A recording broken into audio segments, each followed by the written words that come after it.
Vamos a Sin Corbata con este tema que ha sido el tema de la semana, la reforma a las pensiones, este proyecto presentado por el presidente de la República en cadena nacional. A ver, para algunos, los críticos, más que críticos a la reforma, críticos al sistema de AFP, esta reforma es un zapato a la medida de las actuales administradoras de fondos de pensiones. Tenemos justamente acá al gerente general de la Asociación de AFP, Fernando Larraín. ¿Cómo te va, Fernando? Hola, Andrés. Ustedes han sido muy críticos con la reforma. Para usted eso del zapato a la medida no les calza mucho. Han sido muy críticos, por ejemplo, con el aumento de la cotización de 10 a 14%. Ustedes sostienen que debería ser muchísimo más el aumento de la cotización. A ver, la verdad es que, más allá de ser extremadamente crítico, yo creo que nosotros tenemos que valorar que el gobierno ingrese un proyecto que es de demanda ciudadana y nos parece que en un momento en donde hay un periodo largo de tiempo para poder discutirlo en el Parlamento. Por lo tanto, la discusión política es una discusión relevante respecto de esto. Y no es que creamos que haya que subir muchísimo más la cotización. 19%. Lo que nosotros creemos es que, efectivamente, dada la realidad, y la discusión antes lo mencionó, es que probablemente cuando este proyecto entre en régimen, en 9 años más, vamos a estar discutiendo elevar de nuevo la tasa de cotización. La presidenta Bachelet había propuesto subir esto en 5 puntos porcentuales, algunos otros actores han pensado llevar esto a 20, por lo tanto la verdad es que... ¿Cuál reforma les acomoda más, la de Bachelet o esta? Pero no tiene que ver con qué nos acomoda a nosotros, tiene que ver Pero con ustedes cuál la es miran con mejor o con menor recelo. Algo uno puede decir, a ver, esto lo encuentro mejor que el otro. No, yo creo que ambas reformas reconocen la relevancia del ahorro en el sistema previsional.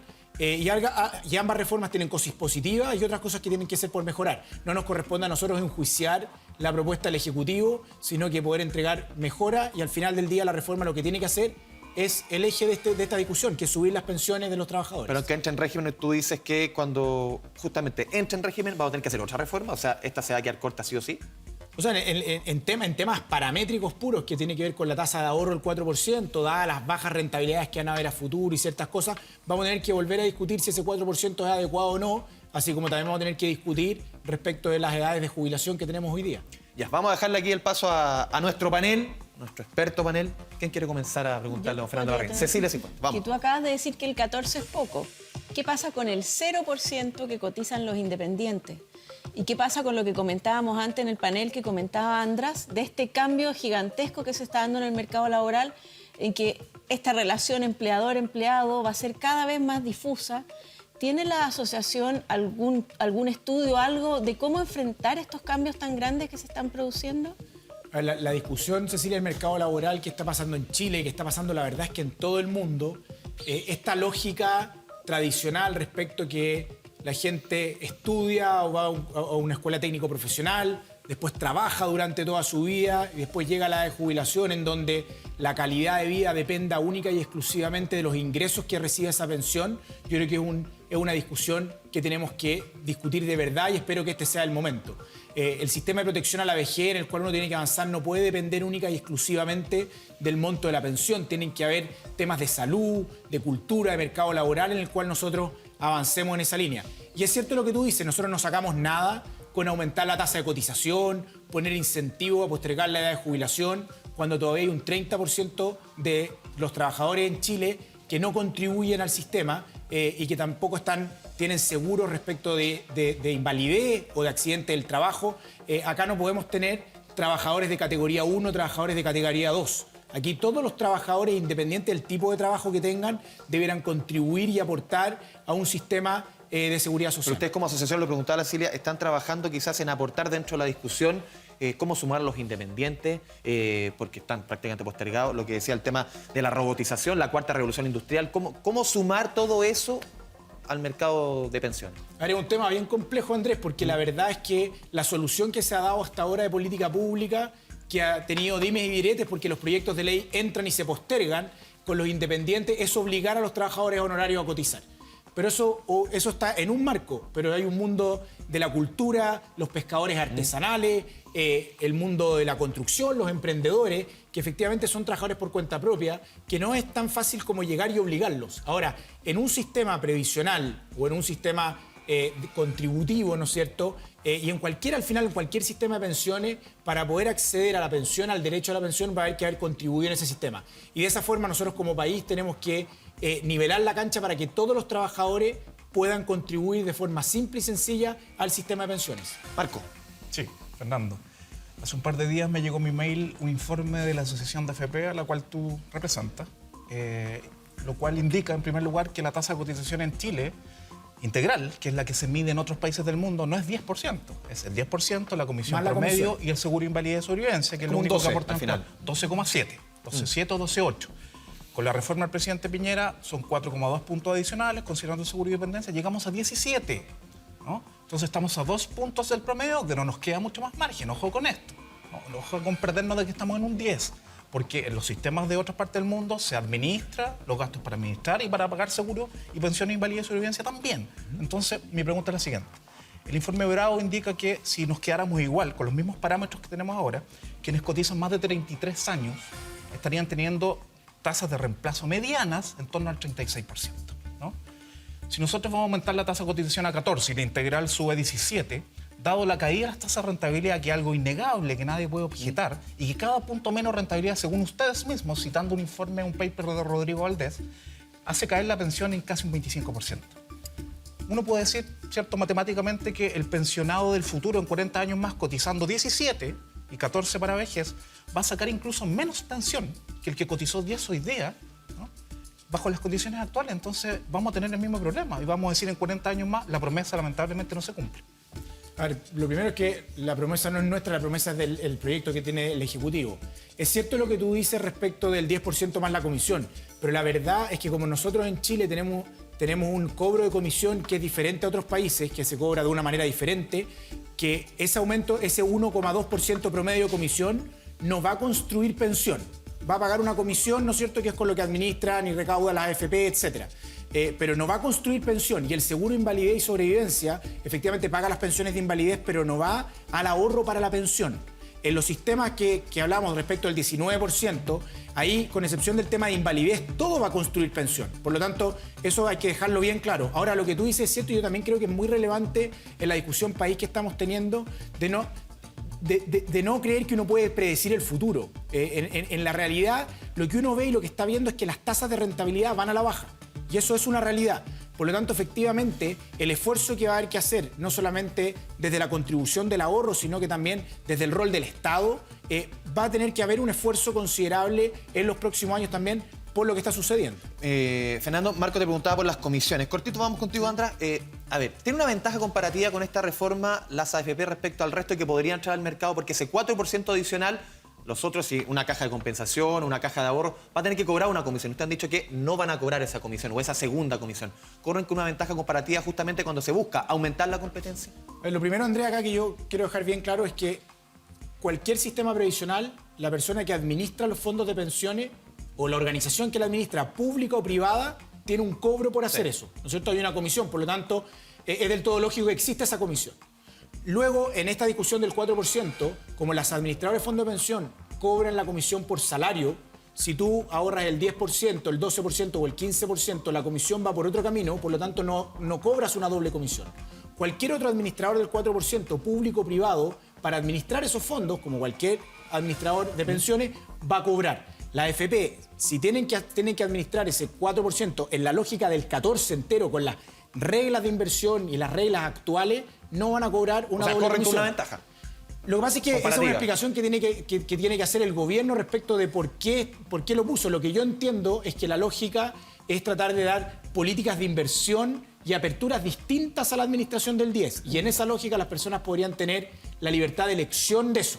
Ahora, si alguien quiere pagar una comisión porque quiere que la administren otros actores o porque quiere un régimen de inversión distinto o en una negociación por grupos que se ha mencionado diferente, está en todo su derecho de poder hacerlo. Andra Uto. Yo quiero hacer una pregunta conflictiva que va un poco a la producción y al gerente. Pero con respeto, como decía el Mago Valdés. Con respeto.